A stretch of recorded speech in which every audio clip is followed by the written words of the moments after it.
Fetch by Rob White. George Dixon really wanted the job if he could just stop the dog from bothering him. The last thing Dixon expected or wanted to meet in the apartment on the 17th floor was this enormous Great Dane with an old tennis ball in his mouth. When Professor Warner called, "Come on in," and George opened the door, the only thing that greeted him was the dog, who knocked him back against the wall. "Play with the dog, Dixon. I'll be out in a minute," the professor said from somewhere back in the apartment. With that dog, you did what that dog wanted you to do. Throw the ball so he could go galloping around and bring it back to you. George had a lot more on his mind than playing with the dog. 6 of his friends at Warner's archaeology class already had been interviewed for the job and had been turned down. Now it was his turn, and he wanted to rehearse his speech, but that dog was jumping all over him and the furniture, dropping the drool-soaked ball on his best pants. Then the idea came, and George took the slimy ball and held it up. "Okay, Fido, you're so smart. Go get this one."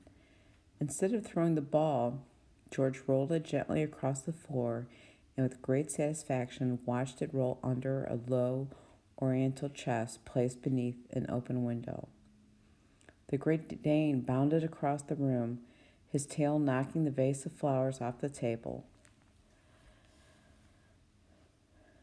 The dog did not stop, nor even slow down. With sudden horror, George watched him leap from the floor. He cleared the top of the chest and went on.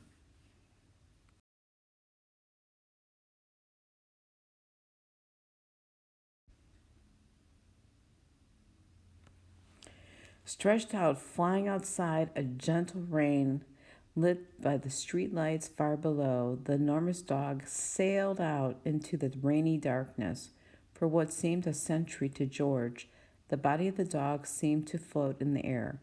Then it slowly sank out of sight down through the rain. The Great Dane did not make a sound as he fell towards the pavement, 17 stories down. For a moment, George just sat there, paralyzed with agony for the dog. Then he was on his feet running, looking only at the open window, dark and empty window. Something grabbed his arm, stopped him in mid-stride, and spinning him around.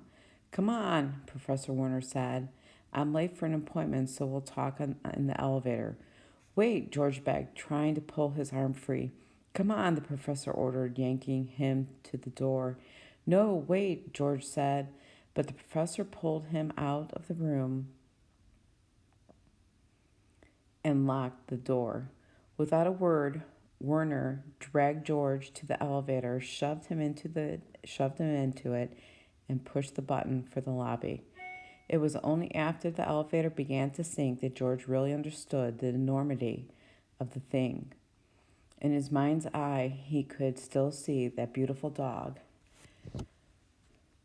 sailing out into the darkness, and in his body almost feel the long, dreadful fall. Some of the windows the dog would have passed would have lights on them. Some would be dark. The pavement would be wet with rain. Gratefully, George realized that the professor had been talking to him all the time. They were going to dig in a remote cave in Kyrgyzstan. They may find gold, artifacts of an insurmountable value. Their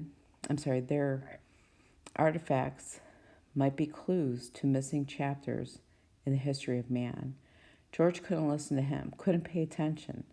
The great dog, with the ball in his mouth, leaping so happily around that room, those huge soft eyes asking him to throw the ball again, the dirty trick he had pulled on him. The professor kept talking and talking. It would be rugged in Kyrgyzstan and dangerous. They would explore a cave with a deep hole in the floor, perhaps 1,000 feet deep, a hole down which some of the prehistoric man may have fallen 50,000 years ago. The dog had fallen now, tonight, slowly as the elevator door dial went past 10, 9, 8. George tried to erase the picture of the dog and to think about himself, this job he wanted so badly, this interview on which everything depended.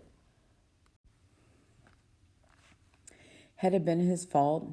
A dog had made a mistake and leaped out the open window. Had that been his fault? Was he to blame for that? Did he have to admit it?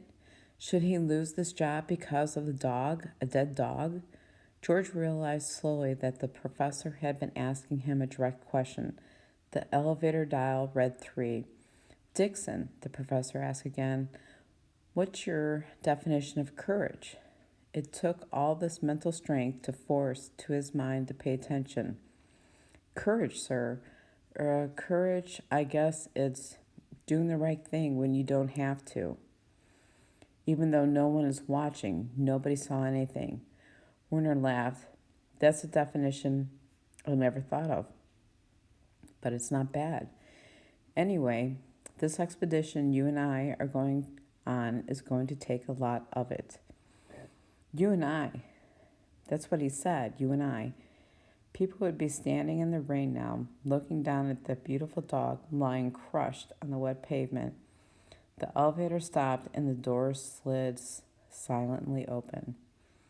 As Werner started out, George pushed the close door button and then turned and put both hands on the Werner's shoulders, pushing him back against the wall. I killed your dog, George said. Werner stared at him. I was playing with him, throwing the ball. He went out the window, just out into the rain. Werner said nothing as he pushed George's hands aside and then walked to the front of the elevator and pushed the 17 button. The elevators going up made no sound at all, and Werner stood in silence with his back to George. He was a beautiful dog, George said. I'm sorry. Werner said nothing as the doors opened, and he stepped out without looking at George. Waiting for him, he walked down the silent corridor, unlocked the door, reached in and turned on the lights, and then at last turned and waited for George. Feeling sick and seeing again that dark open window, George walked slowly into the room. A great moving weight struck him from behind, knocking him down flat on his face. For a moment, he just wanted to lie there, his face down on the carpet, his body waiting for more of an attack he knew he deserved. Then suddenly, gently nudging him, and he turned his head.